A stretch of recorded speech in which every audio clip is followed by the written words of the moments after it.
certain guys, if you talk about feelings and you talk about situations in terms of how they resonate on an emotional level, they're just not going to get it. And I don't know if you've had this experience of trying to talk to somebody and just getting blank stares. And sort of the classic story for this, and I have experienced this with friends where I've had a rotten day, and I'm talking to a female friend on the phone, and I say, oh man, I've had a terrible day, and I'll say, listen, I'm in trouble with my boss, blah, blah, blah, blah, and my friend will go, oh, that's terrible, oh, I feel so bad for you. And that answer is really irritating to me, because I'm not going to share my problems unless I want specific responses. I want to know how to deal with it. I wouldn't be talking about my problems if I had a solution for them. And I want the solution, perfectly 3 solutions, in alphabetical order, with a list of ingredients. And so we're talking, and I'm going to get more and more pissed off, because the more I keep saying, no, it's a really bad situation, because this is happening, and this is happening, and this is happening. And my friend's like, oh, that's so bad. Oh, that must feel terrible for you. And so finally, okay, enough. I don't, how was your day? And so, oh, I had a bad day too. I'm having problems at work, and the copier machine is catching fire, and blah, blah, blah, blah, blah. And I'm saying, okay, listen, this is what you have to do, right? First, you unplug the copy machine, then you take out 3/4 of the paper in there, you change the tone, and I'm giving like specific responses, and my friend is getting really pissed off at me. And I'm trying to offer her solutions, specific solutions, and it's not resonating, because men and women process information a little bit differently. It's both situations are bad days, but where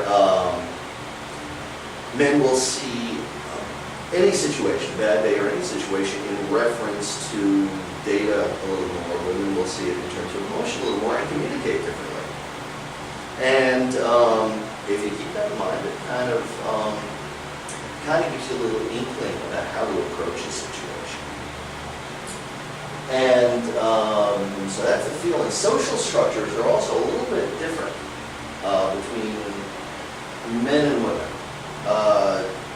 Insofar as, again, because women are more sensitive, I think, generally, and it is a gross generalization, but women generally are, they say, more sensitive to feelings and reactions of other people. They're more aware of the social interactions in any situation. Men tend to be more clueless about these things and can easily walk into a situation and stomp on people's feelings and never know it, because they just aren't aware of the subtle interactions, unless the specific position a person has in that social structure is actually written on their door or on a nameplate. Guys will tend not to think about it, whereas women are much more sensitive to things like that.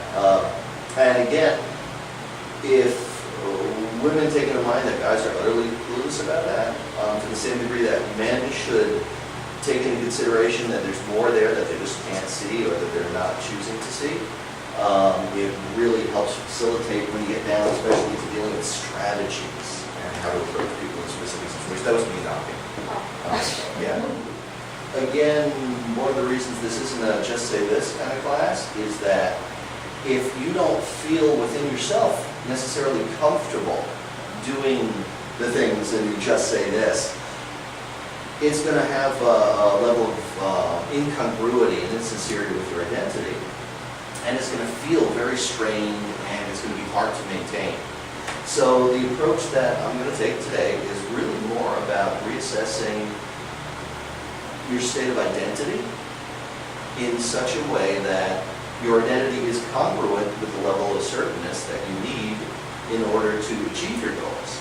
So you're not pushing, you're not being overly aggressive, or you're not putting yourself so far outside your comfort zone, either you can't maintain what you're doing or it just feels very, very uncomfortable to you. Much better and much more effective, both in the long term and the short term, is to get your identity in congruity with the situation that you want to be assertive to.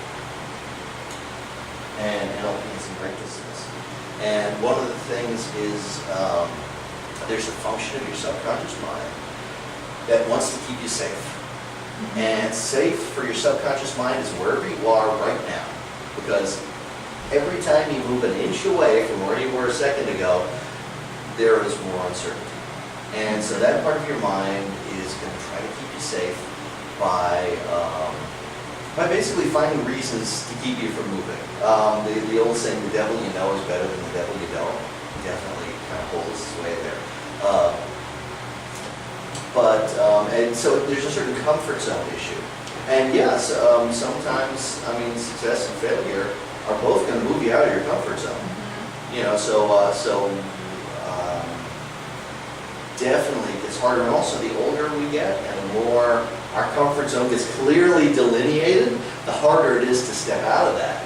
I think there may be a biological basis, the same way kids are have an easier time learning different languages, and as adults, our world gets more and more defined, and the more defined it gets, the harder it is to step out. But it's definitely worth challenging yourself and stepping out because of the potential rewards.